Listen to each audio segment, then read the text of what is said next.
no matter where you go, you'll be able to find a nightclub. You'll be able to find some kind of illegal drug. Single men that may laugh at me that are in the bars here in Thailand paying for women. If they have no friends, if they have no family, if they have no love life, they'll be missing some kind of deep happiness of a relationship. My first trip was incredible. It was the most euphoria I'd ever felt in my entire life. It was amazing. Thailand attracts all types of people. In a small series of videos, I try to figure out who the people are behind the travelers of Thailand. My name's Tristan, I'm from the UK. How old are you? I'm 36. This is the start of my 3rd month here. In Chiang Mai? In Chiang Mai. Well, in Thailand in total as well. But this will be the last month we spent here. We're going to go to Malaysia to see family that are out there. Yeah. And then Philippines after that. What made you come to Thailand? Is this your first time actually?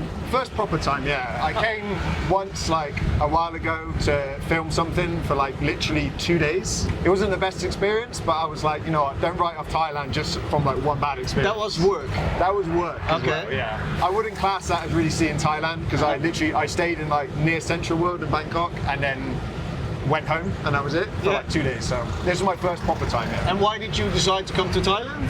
My wife is from the Philippines, or like she's half Filipino, half English. We went there a couple of years ago on holiday, and the vibe we got from Southeast Asia, I think it was just kind of her family are like Southeast Asian, so I'm kind of used to the kind of culture around it a little bit. We were both sort of drawn back to here, and we thought, you know what, may as well travel Southeast Asia. It's something we wanted to do for a long time. You're basically working as well a little bit here and there, don't you? Or? Yeah, I mean online. Online, yeah. I just do videos and stuff like that for people. But there's something I see on social media a lot where people are like, I've quit my job and they're going to make social media work and work remotely in Thailand. And it doesn't work like that, you know?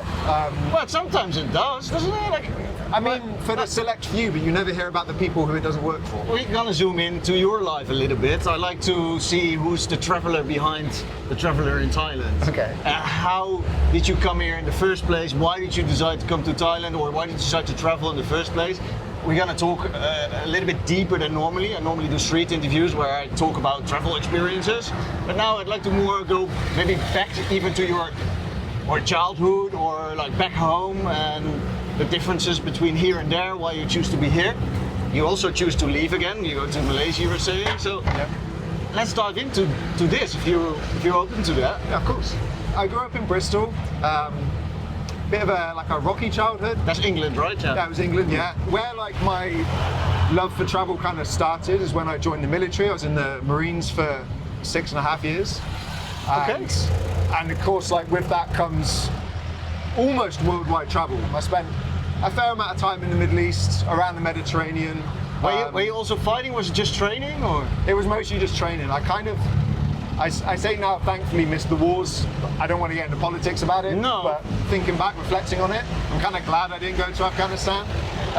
Well, you wanted to back then. I mean, everyone does. I mean, imagine like always training to be like always learning how to do video and never actually filming. No, it's the same with being a soldier. I understand. No, I didn't know. I think if I would be a soldier, I would just hope that I would not be sent out to a war zone. I mean, then why be a soldier? I was in for 6.5 years, which was now 10, 11 years ago. So I've been out for longer than I was in. I left because I wanted more freedom, essentially, because the military is kind of, as most people expect it to be. You're told where to be, what to do, when to be there. It's fine. And it's a great lifestyle for someone that's younger, but as you get older, you have to start making a decision. It's like, do I want more freedom with my life, or do I want to stick with the military career and stay in for like the full length of service?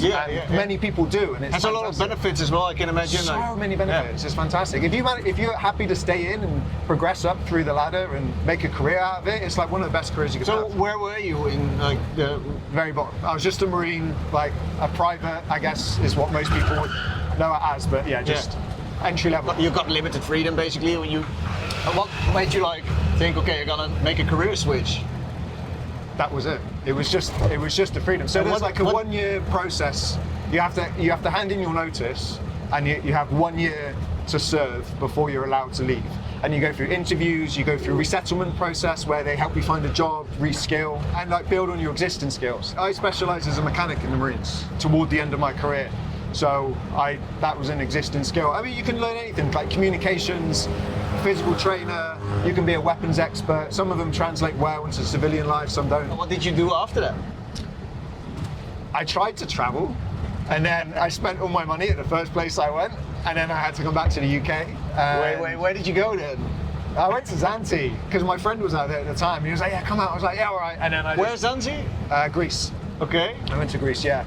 And I just drank everything. All of my money just got drank. So how much money are we talking about? It was a few grand. Okay. Like, I was there for a few months. Yeah. But I was fresh out of the Marines. I still had that mentality. I was like, I was just getting on it all the time. Yeah. And all my money went. So I had to go back to the UK and get jobs. I had 4 jobs at one point. I was security guard, delivery driver.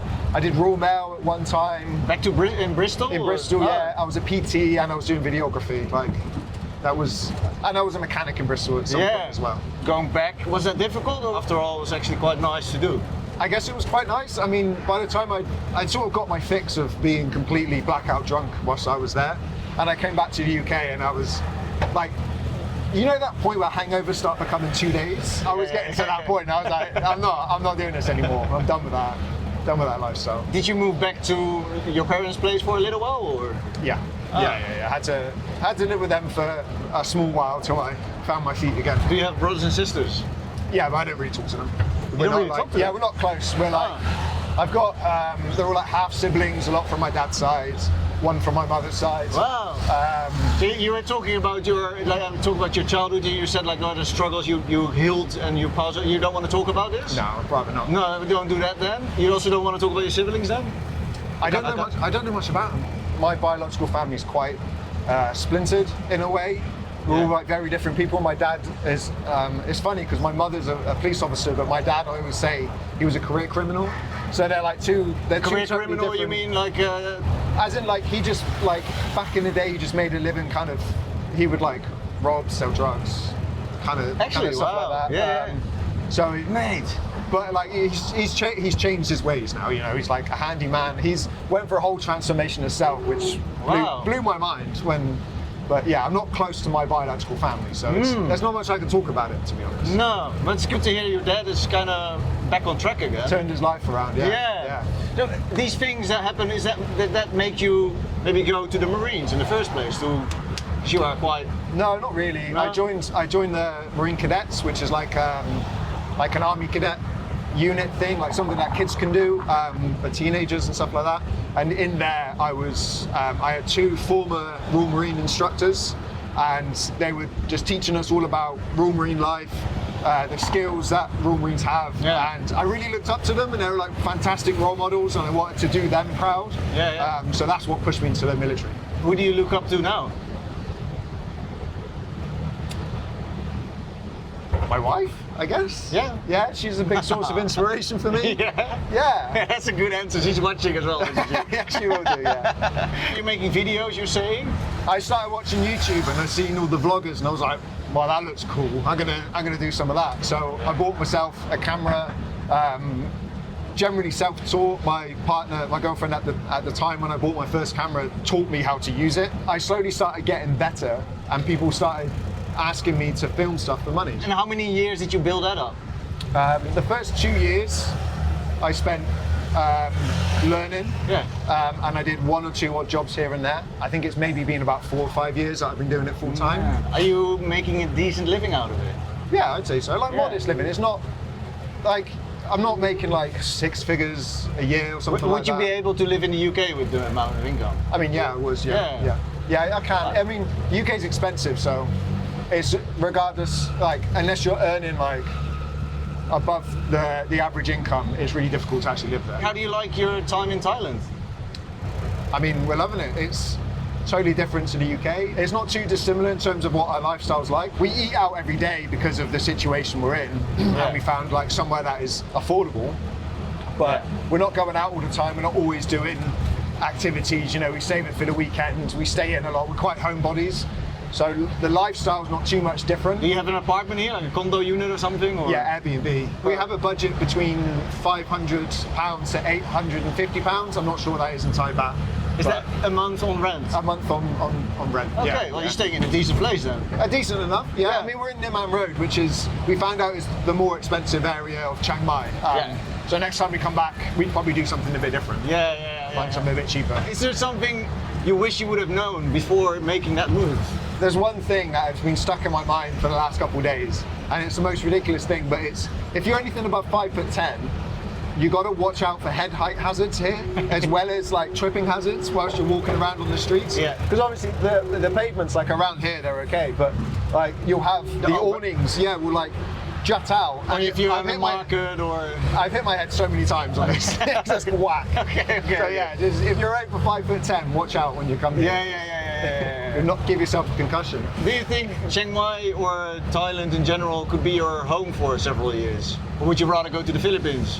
I think because the Philippines is easier for both me and my wife, but seeing the lifestyle here in Thailand and what it's like, and it has a lot of similarities to the Philippines in many ways. We could live here. Cost of living is relatively low for us. It's got everything here you'd want. Do you have any bad habits? I wouldn't say I do. I don't smoke, I don't drink, I don't do any drugs. I've not tried the Chiang Mai weed scene here.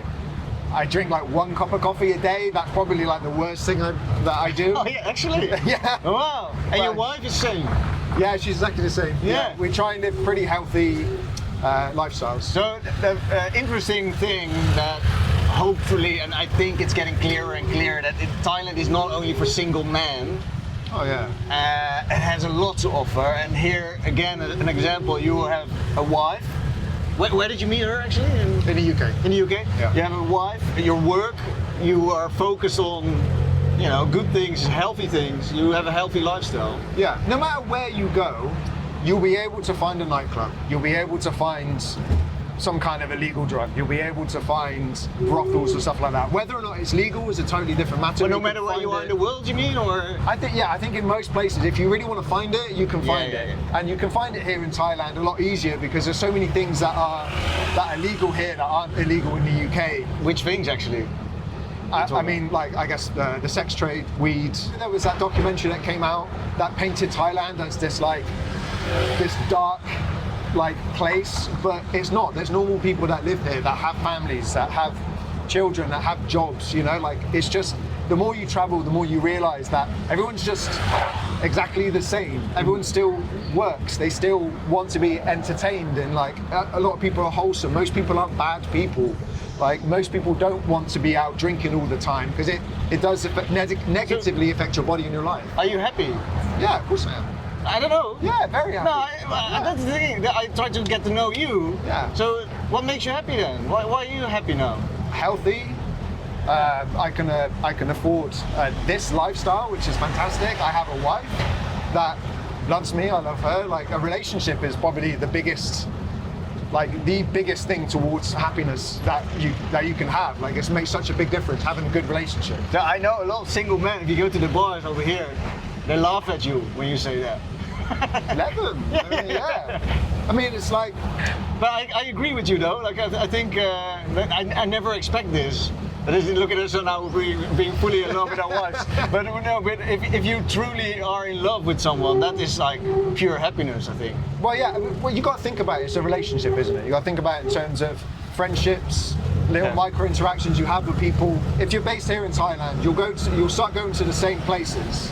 Or it's one of the bits of advice I would give to people. It's find your place that you want to eat, find your place that you have coffee, find the shop that you go to get your essentials. Yeah. And then you'll see the same people working there all the time. You have micro interactions with them, and then you'll start to kind of every day you'll turn up and you'll smile and they'll smile and you feel good.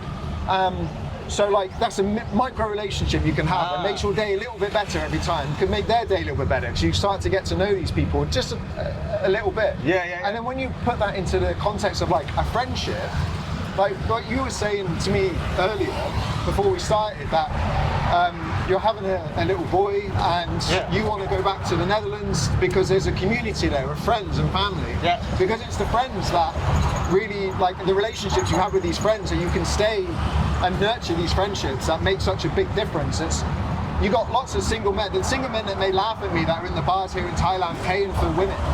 If they have no friends, if they have no family, if they have no love life, they'll be missing some kind of deep happiness of a relationship. I don't think you would recognize it at the moment you're there in the bar and you think you're happy. Well, no, because it's just like it's a dopamine fix, isn't it? Yeah. I mean, I guess I'm maybe somewhat opinionated, and people may not like my opinion, but it's, Well, have you been there also, maybe? no, Oh. no, I wouldn't. I mean, it never has, never will be my scene. I don't knock people for going there. There are people that crave it, that want it, that desire it, and I just think it's there for them to have, and they can. Like, I don't think it's a bad thing that people want it. It's not for me, and there's often loneliness around it. You know, like if they're in a happy relationship with a woman they love, would they really want to go to these places and pay for women's company or men's company? You know? Did you grow up with a religion? No, it was never really a strong thing. Are you religious now, or spiritual, or? I guess somewhat spiritual. Through like my journey of healing from like things that happened in my childhood, I found some sense of like spirituality or connection with the universe in some way. Okay. I used to really fear death. Okay. It was like such a big. It would overwhelm me with like anxiety. I'd be like, oh, I don't want to. Like, You don't want to die. Yeah, I don't want to die. Like, But like until like an extreme extent, like you were scared of going out of the house. no, I never would be scared of going out of the house, but it would still. Like, I would sit and swim in my thoughts. I have this tendency to overthink. And as soon as I start thinking about, you know, I'm on the back of a motorbike because it's going to crash, I'm going to die, I'm not gonna shit, and then it would just spiral out of control. And you got anxiety because of this. Yeah, I would get anxiety because of it. You know, I'd fear going. Yeah. It wouldn't stop me from going out because I knew it was irrational. But So when was this? Was it when you were still in the Marines? it was after the Marines actually. Ah. In the Marines, I was too like euphoric. I was young. I was in my early 20s. I was like, I just want to drink and go out and party and everything else. Just have a good time. But it was around the beginning of when I met my wife. She really changed me as a person for the better. I went on a few psychedelic trips, Okay. and What kind of drug were you? it was mushrooms, magic mushrooms. Okay. And I wouldn't take them again because I think it enlightened me, but it also showed me you have to stop at the same time. The very first time I did it, I was like, this is amazing, this is great. Everything was like colourful and growing and popping, and it's great. Okay. But then, What kind of setting did you do this? Did you do this for a healing session or for like a party kind of, or? I was just by myself at home, and I just tried it for the first time. I wanted to be in a safe setting. Well, but alone is maybe not the safest setting. But you thought like, okay, you know I what? mean, I let my wife know. Okay. And she was sober. And I'd done a lot of research about it beforehand, what I could maybe expect. Was she in the same building as you, or she was? She was just. We were just at home, and I was just chilling in the garden, just looking at the dandelions, just growing at me, and like becoming bigger than me, and then going back down again. And it was in vibrant colours everywhere. Did you have a good trip, or was it a bad trip? Or? Yeah, my first trip was incredible. It was the most euphoria I'd ever felt in my entire life. It was amazing. The subsequent trips after that, I did a few, and one of them, I feared that I was dying. So mushrooms have this ability to make you believe that you're dying. Yeah. And because it can make your heart race, you can start to get out of breath. Yeah. So I think I was already in quite a negative mindset already, which was one of the first things they say. If you're in a negative mindset before you start, that will carry through into your trip. Yeah. So that happened, and I started fear. I was like, I was convinced that was the night that my life was going to end. Wow. Your wife was still there with you? She was still there. Did you inform her about this? Or Yeah, was she... and she was like, I was overreacting. She was like, you're fine. Eventually, after that, you were scared about dying? No, so I had to do a second trip, and there's a thing you have to go through called an ego death in order for you to kind of get past, like the ultimate trip is like an ego death is what it's said to be. So I read about the ego death. That's also a high doses of mushrooms. It can be, yeah. I was taking what's considered a heroic dose, so it was like 6 grams or something of. I don't know. Is that a lot? That's considered a lot. Yeah. It depends on the mushroom you take, how you take it, etc. But it's considered a lot. Mate, so you did that to get rid of the last trip? Yeah, so I had to go back to that place of fearing death. Yeah. So the mistake I made is I resisted, but this time I was like, fine, I'll just accept it. Like, I'm gonna die. And I just laid there on the grass, and I didn't die. I just meditated, and during the meditation I was transported up into the universe, and I was shown by the mushrooms that we are essentially all energy, and you never die. Your body just transforms into another energy, because energy cannot be created or destroyed. It just transfers from one thing to another. Okay. That's how I got over my fear of death. I don't condone taking them, but the mushrooms exposed to me what the deep set problems I have within me were. The disclaimer here as well that I don't want to encourage doing any drugs. I think everyone should be very careful with this, but it is a very interesting story, my friend. Yeah, I mean, I don't want to. I need to finish off saying this bit because it may seem like, oh, we just had a great time, and you become enlightened. I continued to take some, and then it went further, and the mushrooms were like, well, if you're not afraid of death, then kill yourself. So I was like, whoa, that was telling you. Yeah. So you were hearing these voices kind of thing? Or? Kind of, it was like thoughts within my own head. And I was like, okay, this is mushrooms telling me, you need to stop now. You've had your time and you've done your journey. This is it. How long ago was this? Was 6, 7 years ago? Yeah, a few years ago, yeah. And I've not done anything since then at all. Are you still scared to die, or? No, but I'm not reckless with my life. I still look both ways when I cross the street. I'm not going to ride a motorcycle without a helmet. I'm not going to do something stupid. Like I have a newfound appreciation for what life is. What's the best thing that happened to you or to you both here while you were in Thailand? It's just a wholesome thing, but there's one place we go to for food pretty much every day. Every lunchtime we'll go there. Okay. And it's in Maya Mall, and it's a place called I'm Jai.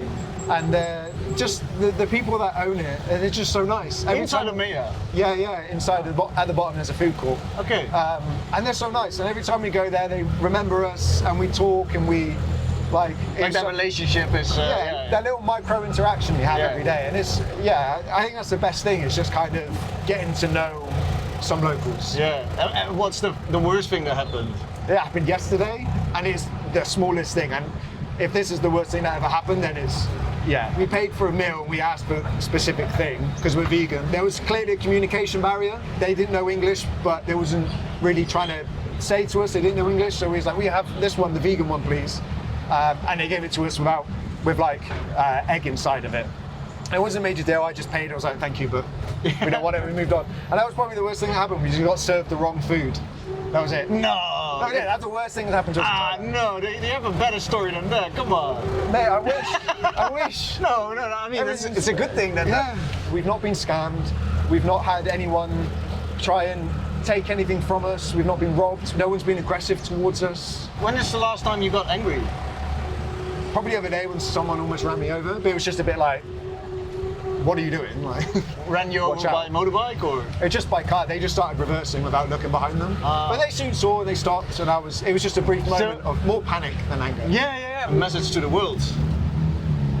Something that you've learned in life, maybe the most important thing. There's 3 pillars of life. There's work, relationship, and health. And you can't fully succeed in any one of them if you want to balance between all 3. So if you want to be really good at work, you have to sacrifice 1 or 2 of the others. If you want to be exceptionally healthy, you have to sacrifice 1 of the 2 others. If you want to be exceptionally social, including relationships like home, family, romantic, you have to sacrifice work and health in some way. If you want to, you can have a balance of all 3, but you'll never necessarily be exceptional all 3 at the same time. Okay. That's my biggest lesson in life. Thank you very much. Hey, you have a YouTube channel, you were saying? What's the name of your YouTube channel? It's Squeezing Mangoes. I hope you enjoyed this video. If you did so, please give us a thumbs up. Thank you all for watching till the very end. I'd like to say from the city of Chiang Mai in the north of Thailand, bye for now and stay champ.